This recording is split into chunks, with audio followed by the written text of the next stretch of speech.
በማይከላዊ ኢትዮጵያ ክልል የሀዲያ ዞን ዋና አስተዳዳሪ አቶ ማቴዎስ አንዮም በዚህ የበልግ ግብርና ማስጀመሪያ ወቅት እንደገለጹት የግብርናን ምርትና ምርታማነትን ማዘመንና ማሳደግ ዘላቂ ልማትንና የምግብ ዋስትናን ከማረጋገጥ ባሻገር የኑሮ ውድነትን ለማረጋጋት አማራጭ የሌለው ተግባር ነው። ኑሮ ውድነት ዓለም አቀፍ ባህሪ ያለው አገር አቀፍ ባህሪ ያለው እኛ አካባቢ ኑሮ ውድነትን በወሳኝነት ደረጃ ለመቅረፍ ከሆነ ምርትና ምርታማነት ማሳደግ አለበት። በደንብ ምርት ማምረት ምርት ዝም ብሎ ማረስ ሳይሆን በታረሰው መሬት ላይ ምርት ማድረግ አለበት። ይሄንን አንደኛው አርሶ አደሩ ለራሱ ይመገባል፣ ሌላኛው ደግሞ ገበያውን በሚያረጋጋ መልኩ ከዚህ ጀምሮ እስከ አዲስ አበባ ነው ሩቱ የሚወጣ ማለት ነው።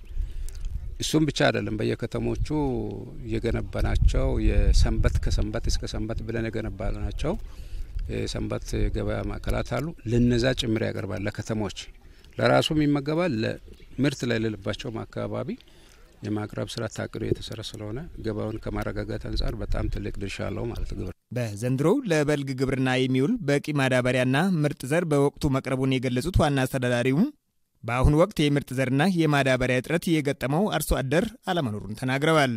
እስከሚቀጥለውም ጊዜያት ግብርና የኢኮኖሚ ምንጭ ሆኖ መቀጠሉ ስለማይቀር ዋናው የገጠሪቱ ህብረተሰብ ላይ ትኩረት አድርገን መስራት አለብን። ምርትና ምርታማነት ማደግ ካለበት ምርት መጨመር ካለብን ሁሉም አርሶ አደሮቻችንን ማሳቸውን ማረስ አለባቸው።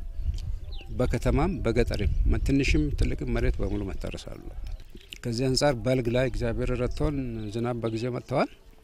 እዚህ አሁን ያለንበት አካባቢ ቀድሞ የሚገባ በልግ ነው ያለውና ስለዚህ ለዚህ የሚደርስ ምርጥ ዘር የአፈር ማዳበሪያ ዳፕም ዩሪያም በጊዜ ገብቷል ማለት ነው። አርሶ አደርን ዞራን ብንጠይቅ አንድም የምርጥ ዘር ችግር አንድም የአፈር ማዳበሪያ ችግር የለም።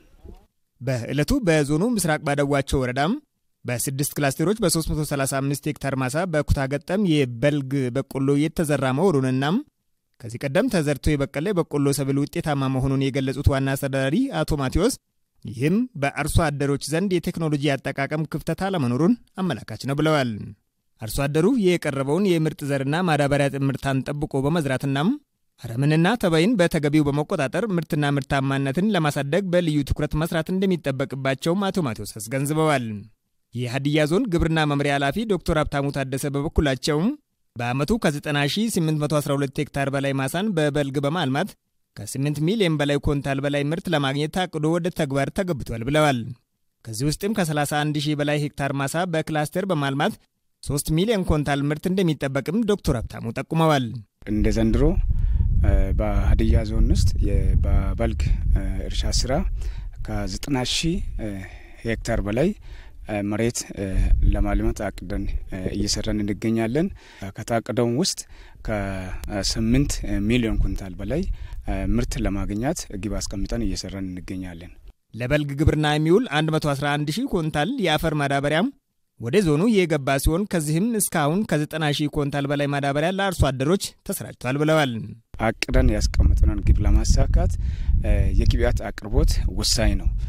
የግብአት አቅርቦት እንደ ዞናችን በዘንድሮ አመት ከሌላ ጊዜ በተለየ ሁኔታ በወቅቱ እንዲቀርብ የማድረግ ስራ እየተሰራ ይገኛልና በአሁኑ ሰዓት ከ111,000 ኩንታል በላይ ዳፕና ዩሪያ ወደ ዞናችን ገብተዋል። ከገባም ደግሞ ከ90000 ኩንታል በላይ ዳፕና ዩሪያ ወደ ወረዳዎች እንዲወርድ አድርገናል ማለት ነው።